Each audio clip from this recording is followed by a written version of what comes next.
സാറാണ്. നമ്മളിന്ന് 10ാം ക്ലാസ്സുകാർക്ക് വേണ്ടിയുള്ള അടിപൊളി 2 ചോദ്യങ്ങളാണ്. നമുക്ക് ഏറ്റവും കുട്ടികൾക്ക് ഇഷ്ടപ്പെടുന്ന ഒരു ചാപ്റ്ററാണ് മാത്തമാറ്റിക്സ് ഓഫ് ചാൻസ്.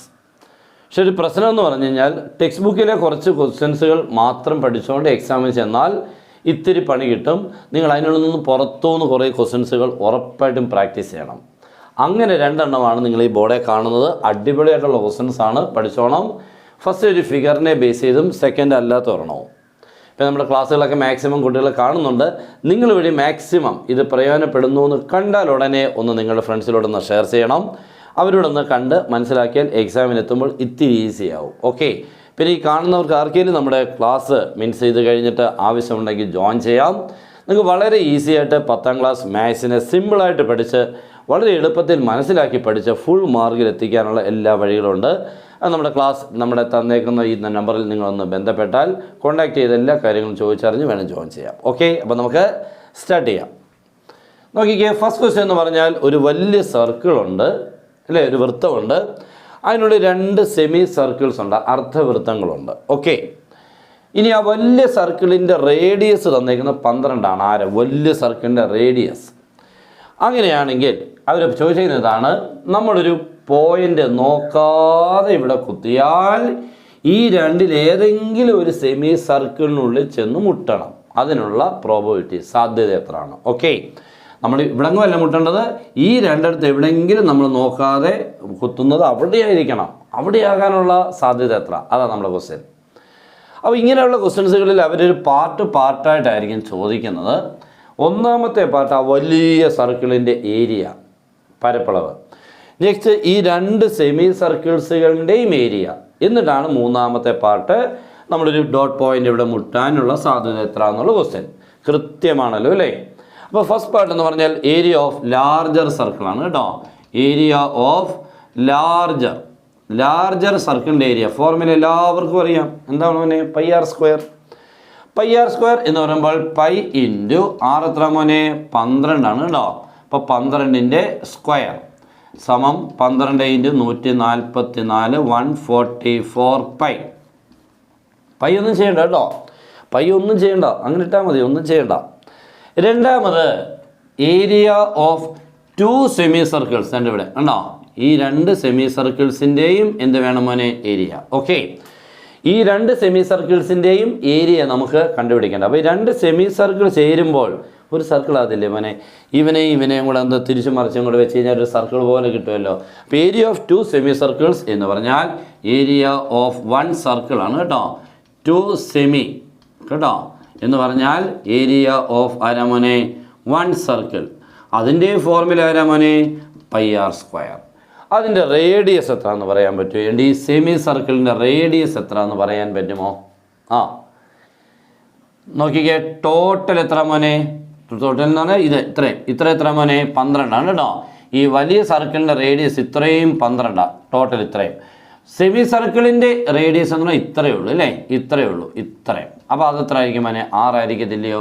ഇത് 6 അങ്ങനെ 12. അപ്പോൾ ടോട്ടൽ ഇത് 12 ആവുക എന്ന് പറഞ്ഞാൽ സെമി സർക്കിളിൻ്റെ റേഡിയസ് ആരം 6 ആ മോനെ. അപ്പോൾ pi into 6 square, pi into 6 square എന്ന് പറയുമ്പോൾ എത്രയാണ്? 36 പൈ. ഇനിയാണ് നമ്മുടെ P of A dot point inside any of these semicircles. അതാണ് ക്വസ്റ്റ്യൻ. അപ്പോൾ നമ്മൾ ചെയ്യേണ്ടത് എന്തായിരിക്കും? P of A dot point. ബാക്കിയൊക്കെ അറിയാമല്ലോ. Dot point inside okay is equal to area of 2 semi circles divided by area of larger circle. ഇതാണ് നമ്മുടെ formula കേട്ടോ. അപ്പോൾ നമുക്ക് ഈ വലിയ സർക്കിളിനുള്ളിൽ ഈ 2 കുട്ടി സർക്കിൾസുകൾക്ക് എന്തുമാത്രം ഏരിയ ഉണ്ട്, അതാണ് നമ്മുടെ ക്വസ്റ്റ്യൻ. അപ്പോൾ area of 2 semi circles divide by area of large. നമുക്ക് ഏരിയ ഓഫ് 2 സെമി സർക്കിൾസ് എത്ര കിട്ടിയത്? നമ്മൾ 36 പൈ. അയ്യോ, മറ്റേ 144 പൈ അങ്ങ് വെട്ടിപ്പോയി മോനെ. 36 കൊണ്ട് 144 വെട്ടണം. 36 കൊണ്ട് 144 വെട്ടിയാൽ എനിക്ക് തോന്നുന്നു 4 കൊണ്ട് പറ്റും കേട്ടോ. 4 ഗുണം 6 24 12 ഇത് കറക്റ്റ് ആൻസർ 1/4. 4/1. ഓക്കെ, 4/1 1/4. ഇതാണ് നമ്മുടെ പ്രോബബിലിറ്റി. കൃത്യമായിട്ട് മനസ്സിലായെന്ന് തോന്നുന്നു. മനസ്സിലായെങ്കിൽ ഒരു ലൈക്ക്, ഒരു ഷെയർ. ഓക്കെ, നെക്സ്റ്റ് മറ്റൊരു അടിപൊളി ക്വസ്റ്റ്യൻ ആണ്.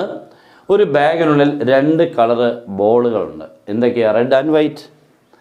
പി ഓഫ് വൈറ്റിൻ്റെ പ്രോബബിലിറ്റി തന്നേക്കുന്നു 3/8. എന്താ വൈറ്റിനെ കിട്ടാനുള്ള സാധ്യത എത്ര മോനെ? 8/3. Total balls 40. വളരെ ഇമ്പോർട്ടൻറ്റ് ക്വസ്റ്റൻ. ഓക്കെ, വളരെ വളരെ ഇമ്പോർട്ടൻറ്റ് ക്വസ്റ്റൻ ആണ്. Probability of white is given to be 3/8 and total balls is given to be 40. Okay, അങ്ങനെയാണെങ്കിൽ നമ്പർ ഓഫ് വൈറ്റ് ബോൾസ്, അങ്ങനെയാണ് വൈറ്റ് ബോൾസിൻ്റെ എണ്ണം എത്ര ആടാ? വളരെ ഈസിയാണ്. വൈറ്റ് ബോൾസിൻ്റെ എണ്ണം, അപ്പോൾ വൈറ്റ് ബോളിൻ്റെ പ്രോബിലിറ്റി തന്നിട്ടുണ്ട്, വൈറ്റ് ബോൾസിൻ്റെ എണ്ണം തന്നിട്ടുണ്ട്, ടോട്ടൽ ബോൾസ് തന്നിട്ടുണ്ടെങ്കിൽ വൈറ്റ് ബോൾസിൻ്റെ എണ്ണം കണ്ടുപിടിക്കാൻ ഈ പ്രോബിലിറ്റി എത്ര മോനെ? 3/8 ഇല്ലയോ into total number of balls. This is A formula. Okay, ഈ 8 കൊണ്ട് 40 വെട്ടിയാൽ 5, 5 × 3 15. ഇതാണ് നമ്മുടെ വൈറ്റ് ബോൾസിൻ്റെ എണ്ണം. അങ്ങനെയാണെങ്കിൽ റെഡ് ബോൾസിൻ്റെ എണ്ണം ഒരാൾ ചോദിച്ചാൽ എന്ത് ചെയ്താൽ മതി മോനെ? ടോട്ടൽ 40. അതിനുള്ളിൽ 2 കളറേ ഉള്ളൂ, റെഡ് ആൻഡ് വൈറ്റ്. വൈറ്റിൻ്റെ എണ്ണം 15, അങ്ങനെയാണെങ്കിൽ റെഡിൻ്റെ എണ്ണം ബാക്കി. Answer is 40 - 15. 40 - 15 = 25. ഇത്രയേ ഉള്ളൂ. ക്ലിയർ ആണല്ലേ? അപ്പോൾ നമുക്കിവിടെ കിട്ടിയല്ലോ. ഇത് നമ്പർ ഓഫ് റെഡ് ബോൾസ് കിട്ടി. ഇനി P of red balls. What is P of red balls? Probability of red balls എത്രയാണെന്ന് വെച്ച് കഴിഞ്ഞാൽ റെഡ് ബോൾസിൻ്റെ എണ്ണം എത്ര മോനെ? 25/40. നമുക്കിതിനെ 5 കൊണ്ട് വെട്ടാം. 5 × 5 5 × 8 ആൻസർ 5/8. ശരിയല്ലയോ? ഇത് 5, ഇതെത്ര? 8. 5 കൊണ്ട് വെട്ടുമ്പോൾ ആൻസർ 5/8. നെക്സ്റ്റ് എന്താണ്? വളരെ ഇമ്പോർട്ടൻ്റ് ആയിട്ടുള്ള ഒരു പുതിയ ക്വസ്റ്റ്യൻ നോക്കിക്കേ, എന്ന് വായിച്ചേ. 1 white ball is removed. Added അല്ല, നമ്മൾ സാധാരണ ചില ക്വസ്റ്റ്യൻ എന്ത് ചെയ്യും? ഒരു ബോളിനെ കൂടെ അങ്ങോട്ട് ഇട്ടു. ഇതല്ല, ഒരു വൈറ്റ് ബോളിനെ എടുത്ത് അങ്ങ് മാറ്റി. വൈറ്റ് ബോളിനെ എടുത്ത് മാറ്റി എന്ന് പറഞ്ഞു കഴിഞ്ഞാൽ ടോട്ടൽ ബോൾസ് 39 കുറയത്തില്ല മോനെ? 40 ബോൾ ഉണ്ടായിരുന്നതാ. ഏത് ബോൾ എടുത്താലും വൈറ്റ് ആണെങ്കിലും റെഡ് ആണെങ്കിലും ഒരു ബോൾ അവിടെ നിന്ന് എടുത്തോ അതിൻ്റെ എണ്ണം കുറഞ്ഞു. അപ്പോൾ 39 അല്ലേ? ഇവിടെ ഇപ്പോൾ ടോട്ടൽ ബോൾസ് 39 ഉള്ളൂ. ശരിയാണല്ലോ? അപ്പോൾ 1 ബോൾ ഈസ് ഡ്രോൺ അല്ലെങ്കിൽ 1 വൈറ്റ് ബോൾ ഈസ് റിമൂവ്ഡ് എന്ന് പറയുമ്പോൾ ഓർത്തോണം എന്താണ്? ടോട്ടൽ ബോൾസ് 1 കുറഞ്ഞു. 2 എണ്ണം ആണെങ്കിൽ 2 എണ്ണം കുറയും, 38 ആവും. ഇനി അത് ഏത് ബോൾ എടുത്തേക്കുന്നതെന്നുള്ളത് പറഞ്ഞിട്ടുണ്ട്. വൈറ്റ് ബോളിന് എണ്ണം എത്ര മോനെ? 15. എന്നിട്ട് നമ്മൾ എന്ത് ചെയ്യുന്നു? വൈറ്റ് ബോളിൻ്റെ പ്രോബിലിറ്റി എന്ത് ചെയ്യുന്നു? ഒരു വൈറ്റ് ബോളിന് എടുത്തങ്ങ് ദൂരെ കളഞ്ഞു.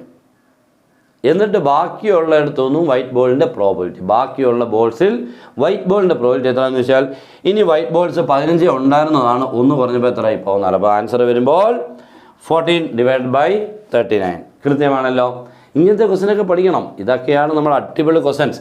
ഈ എക്സാമിന് ഇങ്ങനെയൊക്കെ ഉള്ളത് പഠിച്ചു വെച്ചാൽ നിങ്ങൾ ഓക്കെ ആവും. വളരെ സിമ്പിളായിട്ട് ചെയ്യാൻ പറ്റും. നമ്മൾ കോൺഫിഡൻസോടുകൂടി പുതിയ ക്വസ്റ്റ്യൻസുകളെ സമീപിക്കണം.